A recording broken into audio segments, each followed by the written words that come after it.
Hello, welcome to Secure Talk, your trusted source of information on the latest threats, trends, tools, and technology related to cybersecurity and compliance. Hello, everybody. Welcome to Secure Talk. My name is Mark Schreiner, and I'll be your host for this episode of Secure Talk. Today, we're going to be talking with Kai Roer, who is the Chief Research Officer, or CRO, for KnowBe4. KnowBe4 is a security awareness and simulated phishing platform. And we're going to be talking to Kai about that. And we're also going to be talking about the importance of having a security-oriented culture in any organization, something I deeply believe in, because I think that our weakest link in most situations is people or our organizations. But before we get into that, let's welcome Kai. Kai, how are you today? Thank you very much, Mark. It's a great pleasure being here. And, it's still summer over here, so I'm doing fantastic. Thank you. Awesome. And I'm probably at the same, would you call it, latitude as you. We're up in Seattle, the Seattle area. So, and you said you're in Sweden. So I think we're similar. So we just enjoy every minute of sunshine before we seep into that long, dark, in our case, rainy winter.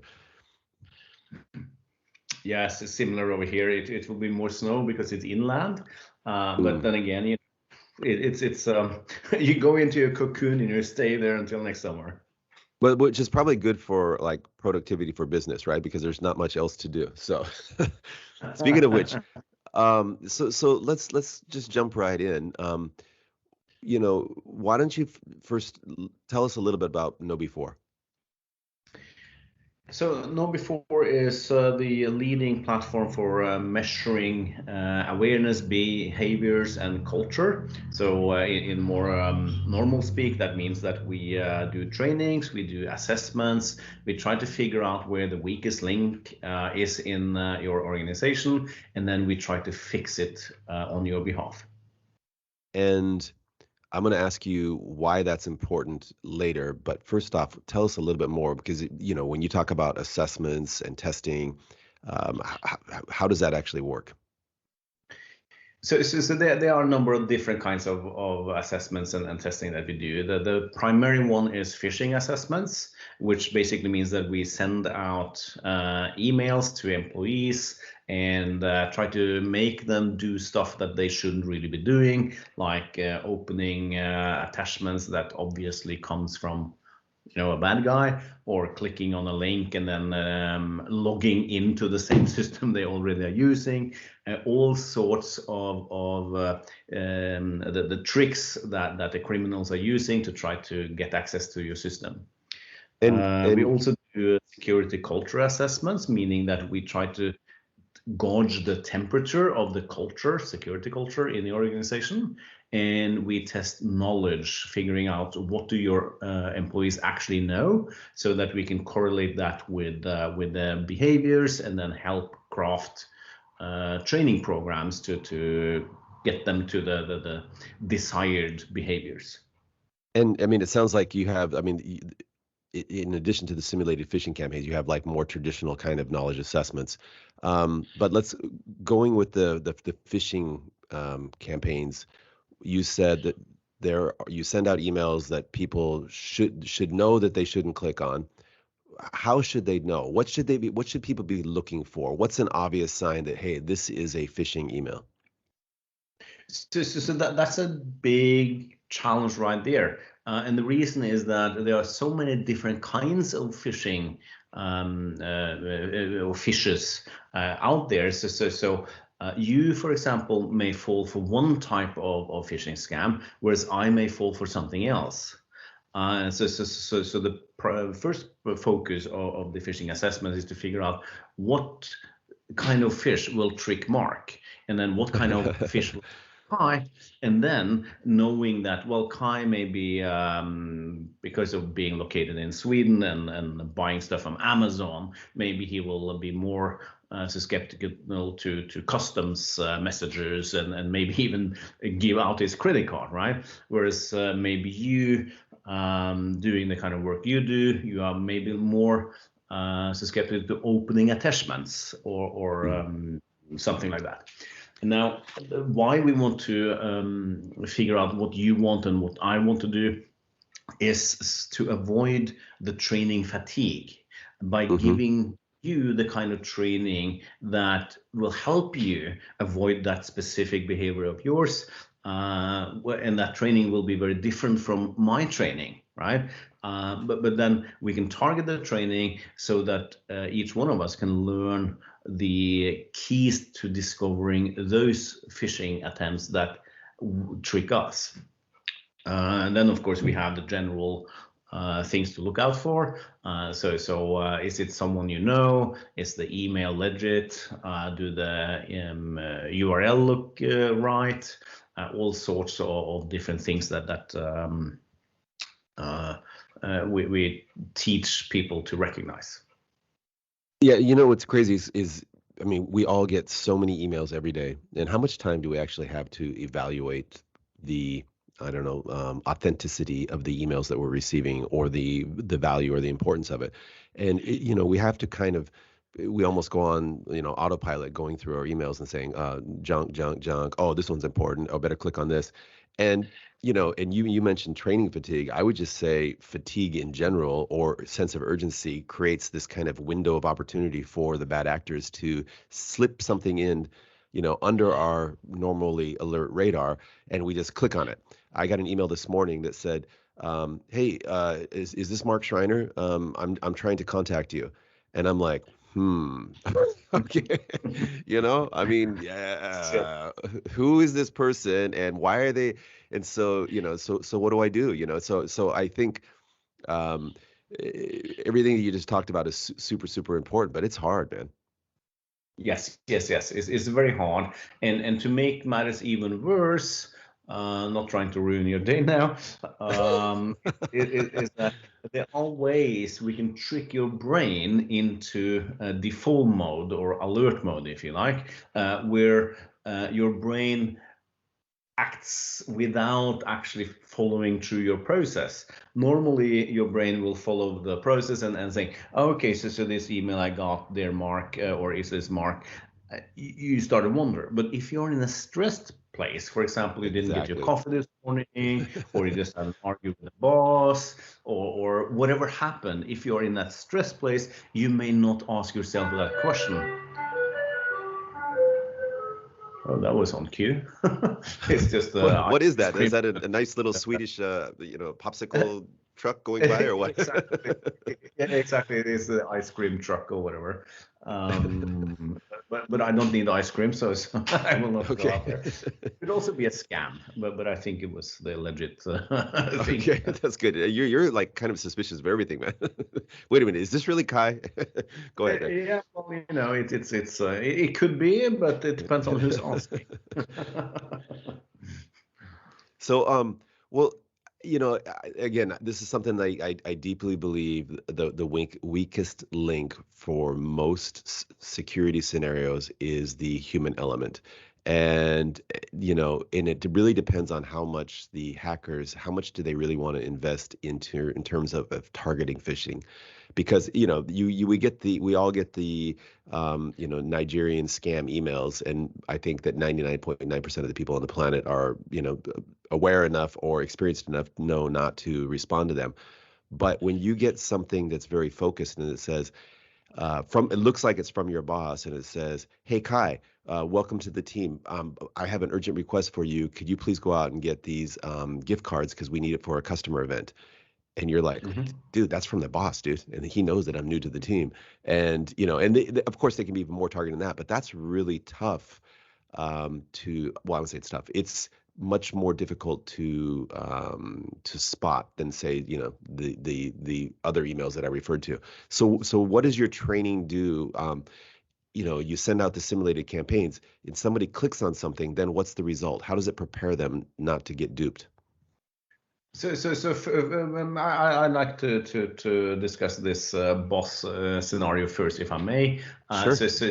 Because this is very fascinating from my perspective, right? I do research into this, but not on a local scale, but rather on a global scale. And one Hmm. thing we see there is that how people respond to that kind of email from the boss really depends on where they are and what kind of national culture that they have. Norway, for example, is a country where we have a very, very flat structure. You're like, and I know, hey boss, go get your own gift cards. pardon? I'm saying in Norway, they say, hey boss, go get your own gift cards. I'm busy. Exactly. We would actually do that, or at least go over and ask the boss, is this legit? Do you really want me to do that? Whereas in other cultures where you have a more hierarchical structure, you are trained to actually do what the boss asks you, even if you are wondering if this is actually real or not. And to your point, especially when you're new. And why do I bring this up? Well, I think for an organization or for that boss, making sure that you realize that how your culture and structure works will influence the security of your organization, which means that you have to figure out how to deal with those kind of edge cases. And then to your question, how do you deal with them? Well, training is, of course, one. Not everybody will fall for that scam, but those who do may need, a little refresher on how to discover phishing emails. So what are the cues you are looking for? But also, in this particular case, I suggest that if a large number of people actually fall for them, take a look at the actual culture, have a chat internally. How does this way of communicating actually influence us? And I'm not saying it's going to be an easy chat, again, because of the cultural factors, right? I mean, if everybody's afraid of the boss, I'm sorry, cut you off there. I'll try to edit that out later, maybe. But if everybody's afraid of the boss, for example, they're probably setting themselves up for more, exploits, because people aren't going to go talk to the boss. They're going to be like, oh, he said jump, I said how high, and I went and bought the gift cards. But if you have this more kind of relaxed culture, and that would be a more difficult conversation to have in your position, to go and talk to the boss and say, hey, people are intimidated. They're afraid to talk to you.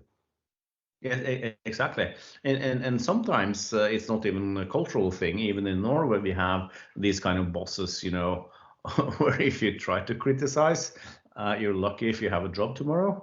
Kind of scenarios. It's not many of these people, but they you do have exist. Viking bosses. Well, sorry. People call me a Viking, but I take that as a compliment, because I'm direct, I'm honest, I do my best. But yeah. So because we talk about cultures, and I've lived in, I don't know, maybe 8 different countries, and culture is so important to the context of any kind of organization. One of the things that I've heard when they talk about simulated phishing campaigns is, we don't want to put our people on the spot, and then if they click on a bad email, we don't want to make them feel bad about it. Of course, you would say, but we need to train these people. We need to make them aware. Well, maybe they can just review a PowerPoint, or maybe we can just have them sit into a webinar, but we don't want to kind of put them on the spot. What would your response be to that? So, more than a decade ago, I were very opposed to these phishing assessments, and especially how they treated the employees after the fact. The reason is, or back then, was mainly emotional, but also because a lot of the ways it was done was amateurish and not really well thought through and delivered in a professional way. So, for example, one company I worked with, employees there were very opposed to this phishing assessment and felt personally attacked, so much so that they didn't want to go to work. And then I think that if that is your workspace, you need to work on your communication skills and your people skills, because there are companies still, failing like that today. But one major difference between now and then is that we have evidence today. We have scientific facts or measurements where we see that phishing employees as long as they know that they will be phished, right? And following up with training that targets that specific situation is extremely helpful. It makes people or organizations see a dramatic reduction of what we call phish-prone presenters, basically how many clicks or how many fishes will be successful. It drops from around 40% down to less than 4 for most organizations and industries. And this shows that it works, but of course communication and helping the employees understand why we do this and why it's part of their responsibility to actually look for these things. It is not only the security people or only the boss or only the owners, it's everybody working there needs to take their share of the responsibility. That's huge. And there's a couple things there. One is just the creating of awareness, and the other part is the shared responsibility. But I'm gonna talk a second on the awareness piece. It's my auto insurance company here. They give me a significant discount if I install an app on my phone that monitors my driving behavior. Now, what it does essentially is it monitors speed and it monitors sudden stopping. And it really sends alert for sudden stopping because most accidents are caused in sudden stopping situations. Now, every time there's a sudden stop or something, it just notifies me and I can go on and I can dispute it. In fact, they don't even fine me for it. But I can say that actually didn't happen or there are mitigating circumstances. But even if I don't, they don't fine me for it. What they're simply doing is saying, hey, we're going to monitor your driving behavior. And because I know that somebody's monitoring it, automatically, I'm a little bit more careful. Now, that might seem a little bit big brotherish, but I think if we look at, when you go into an organization and say, hey, we're going to do this simulated campaign, immediately everybody's kind of aware now that, hey, we got to look out for these. They're going to try to trick us, so we need to be aware. And right there, you've done some part of your job. Even if you didn't send the simulated the phishing campaign, just by saying, hey, we're going to do this, right away, you've created this awareness. So I think that's a huge thing right there. How do you make it last, though? That sense or the campaigns? I mean, like, okay, you've done the campaign, okay, and that people are aware now. But how do you keep that awareness up? How do you keep your guard up? So remember that app you just told about? It Yes. sends you notifications. Yep. And the purpose there is not really to change your behavior with a notification, but to remind you, remember, we are with you here. So, Yes. you better watch out for that fish. And that's why we recommend doing this often, and make sure that you talk about these things, discuss the results, and engage your organization in the work with security. And if nothing more, just share it once a month in a newsletter, or talk about it over lunch. Make people curious and interested, and remind them, tomorrow there may be another phishing assessment. There you go. Cool. So I want to ask one more question on this, and then I want to go maybe to a higher level and just talk about the security culture framework. But when you're doing this and somebody does click on something, what's the response to them? Do you make them feel bad, or do you send them to timeout or how, do you treat it in a lighthearted way? What do you do? So I don't do any of these things, right? Our customers use our platform to do these things. Yeah. And I'm sure that there are many ways of doing this, but our recommendation, and this is based on what we see by running the numbers, be open, communicate about what is going on. Make sure that you fish and train often. Make sure that you do it on relevant topics, and make sure that you make it short and sweet. You mentioned the PowerPoints earlier, and death by PowerPoint, that is not only a term, that is a real thing, I'm sure. Yeah. No, but like, what's the instant response? So if I were to click on one of your simulated phishing emails, what would I see? It really depends on what kind of fish it is, because there are many different kinds, right? Some of them we will try to harvest credentials. Then when you click, you will get a login screen for Office 365 or Gmail or something like that. Other times, it's for example, we try to see if you are replying to an email, just to check, or answer that guy, is this Mark? Because yeah, so it really depends on the different scenario. But we track each of these different scenarios, and then if we catch you, you will get a notification. Hey, Mark, in our assessments, we caught you clicking on this kind of email. And now here's a 2-minute training to help you avoid doing the same in the future. Awesome.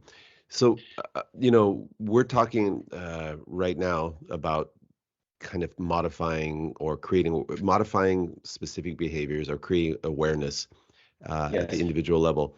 But ideally, this all fits into building that shared responsibility that you were talking about as well, and which leads into this kind of organizational culture that values security.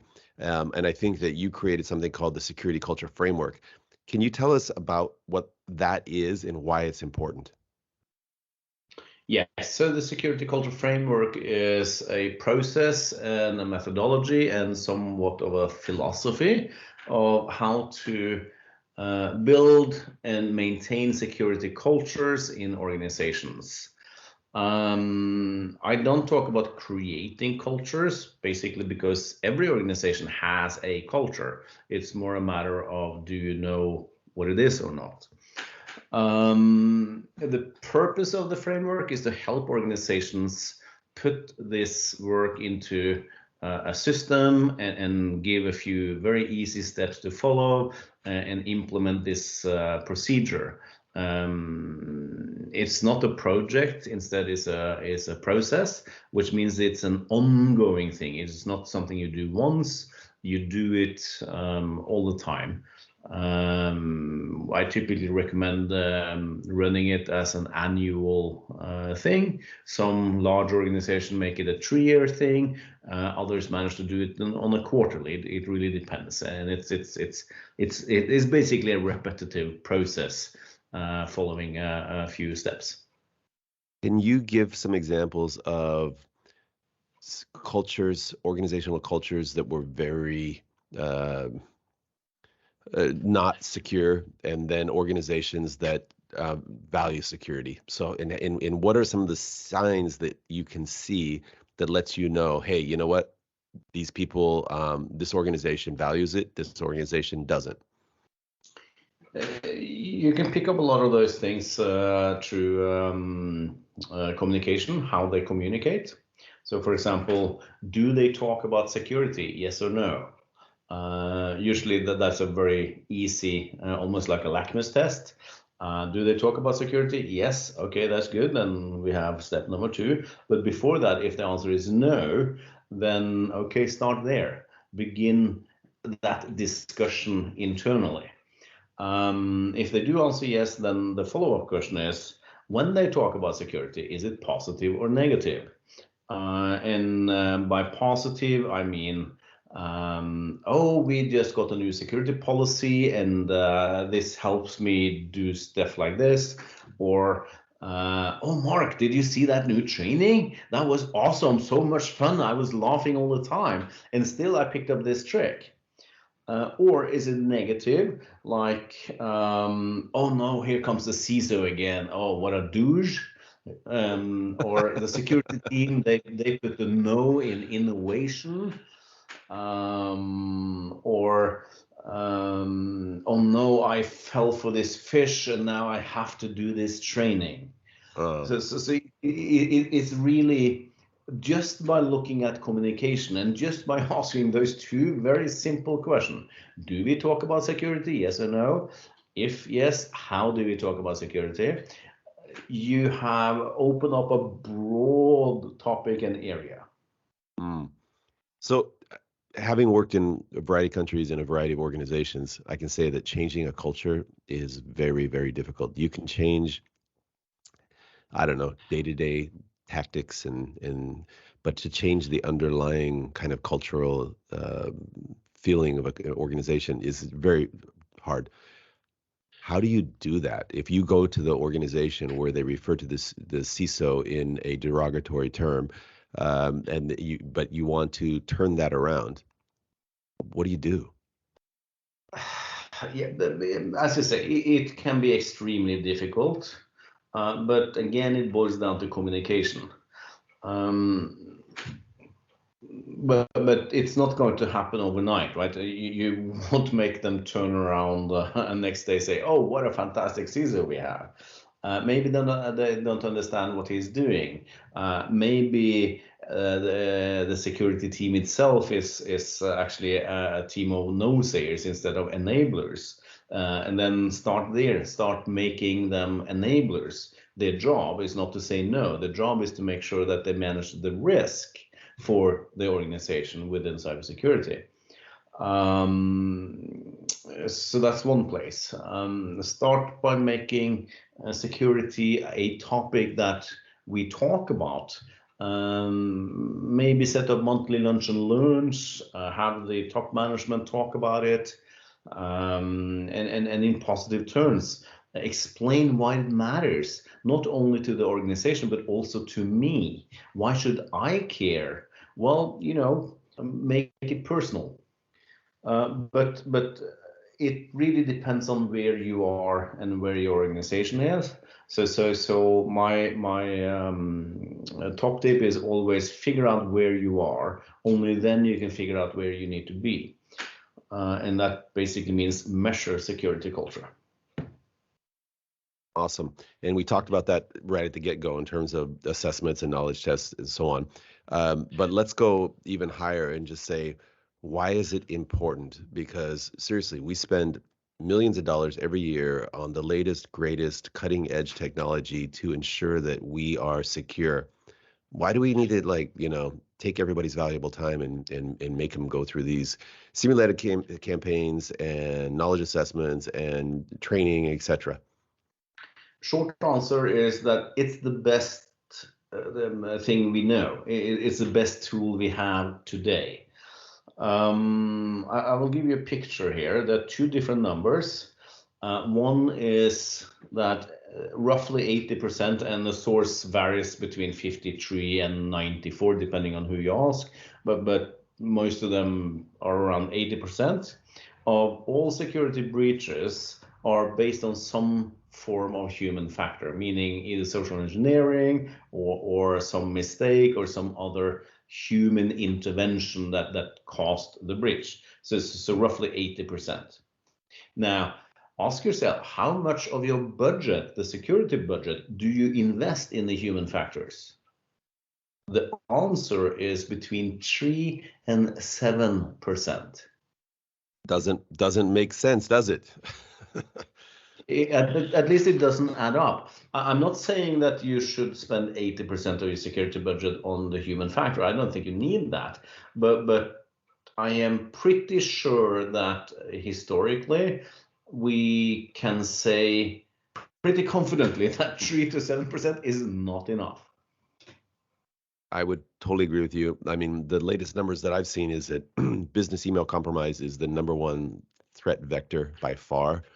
And the number one way to, obviously you've got some automated tools that will identify bogus emails, but in addition to that, because a lot of them do get through, the number one way to kind of fend those off is to create awareness, simply just do that.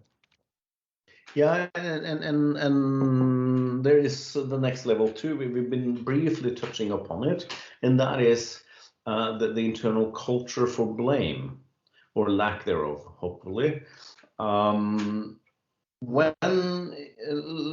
play with the business email compromise. Let's say that someone takes over your mailbox and starts sending out these updated invoices. And you discover it, but it's your mailbox. What do you do? Right? Do you report it or do you say nothing? That is a key thing in organizations. Basically, do you and if you report it, you need to know how to report it. So first you need to figure out how do you do it. So that's a training thing there. But then when you report it, will they come for you? Right? Or will they tap your back and say, Mark, fantastic job. Now we can actually stop these kind of scams. Thank you for reporting this. I think that's some really good advice, because earlier we were kind of focused on the frontline end user. Everybody needs to be aware that security is their responsibility, and we want to encourage them to act in the appropriate way. But part of that is when they do report something or when something goes wrong, that we don't point the finger at them and blame them, but we thank them for at least uncovering this and reporting it. That's huge. So that culture thing, it goes both ways. And the derogatory CISO needs to be aware of his actions and his team's responses, because if they're too heavy-handed, it's going to discourage people from kind of reporting things in the future. And second ahead. part of that reporting thing is, what do the organization do when you report it? Do they have a procedure? Do they know how to deal with these things or not? So it's a very big thing here, and this leads back to how can you change that culture? Well, communicate, talk to your employees about these scenarios, talk to them about what the organization will do when it happens, because it's not a question of if, it is a question of when. And then when it happens, do what you told them so that they get proof. And then as you continue to do that, they will build the trust in you and the organization, how the organization deals with security. And then you get this positive feeling and sense of belonging. I think that's some awesome advice. Let me ask you this. We're talking, a lot of times people think of organizations as their companies, etc. But I think it's important when we talk about the human element. I think it's important, even as individuals or families or communities, to create awareness as well. And I have 3 children, and we share stories about, hey, did you see this? Dude, you have to check out this scam email I got, or did you see that? Or, oh, by the way, I don't know if you heard yesterday that Apple had a big vulnerability, for iOS and Mac operating systems. And so like we started our day yesterday. Everybody updated all the operating systems on all their devices, right? And so you got to share information. And people didn't do this 20 years ago, 30 years ago. 30 years ago, they might say, hey, there's some guys been stealing, our mail in the neighborhood, or there's been some break-ins. You better make sure your door's locked, that kind of thing, right? But nobody was talking about their computers or their devices, because we didn't have them. But so can you talk a little bit about that as individuals and families and communities? So I believe that cybersecurity, security in general, is a societal thing, which means that not only organizations should take actions here and do things, but also the governments, well, at least in the Nordics, where we put that trust in the government, which is also an issue. But communities, people, individuals, our kids, our parents, who they are, it doesn't really matter. But all of us need to talk about security concepts, which actually means that we as security professionals, we need to figure out how can we communicate these concepts and the solutions in a way that resonates with the audience. I mean, when I talk security with my mother, she has no clue. And no offense, my mother, but she doesn't. So how do I then turn or make her realize that, don't open all attachments or don't click all these links, or it's not the bank calling you. And then to your point, Mark, I think it really makes a lot of sense to make this the neighborhood chat, and talk about them, share stories. Which is one of the reasons I do these kind of interviews, right? The more we talk about the topic, the more people will listen and learn and understand it, and then hopefully act on it. 100% agree. And I think storytelling or gossiping is one of the most informative tools or effective tools that we have to share information. I mean, I just remember listening to my grandparents talk about, accidents that happened at the workplace. And the reason they would share those stories is basically so that we would learn that if you're operating that piece of machinery, don't wear gloves because the glove could get, caught and pull your hand in there and bad things would happen, right? Stuff like that. So we learn from these stories, and it's really important to share. And I think that's a huge part of what you do. Yeah. So let me ask you a totally different question. Your job is the chief research officer. Where do you go to, and how do you research, and how do you stay kind of at the forefront of an understanding what we need to be aware of? Yeah, how do you do that? You try to look for gaps, right? So back in 2006, I was doing mainly technical security, and I was like, okay, so we do a lot of fantastic stuff on technology, but we forget there are people here. We forget that we need to deal with them as well. And then I was like, okay, that's a gap. Let's take a look at that. Later, 5 years later, I was like, okay, so we need to train our employees and we need to help them figure out what to do the right thing. Then there's a gap here because we don't really do that very well. How can we fix that? That ended up as the Security Culture Framework. A few years later, one of the steps in the framework is that you need to measure your culture. You need to figure out where you are. And that resulted in a lot of questions to me. How do you measure culture, Kai? Isn't that impossible? And I'm like, nah, it's not impossible. It may not be easy, but there are ways to do that, and listed some suggestions. But at some point I decided, okay, there's another gap here. We need to figure out a scientific, valid method that we can commercialize and make available for organizations to measure security culture. That was in 2015. In 2019, KnowBe4 came in and wanted to buy this. And I said, well, you guys have something I don't have. You have data.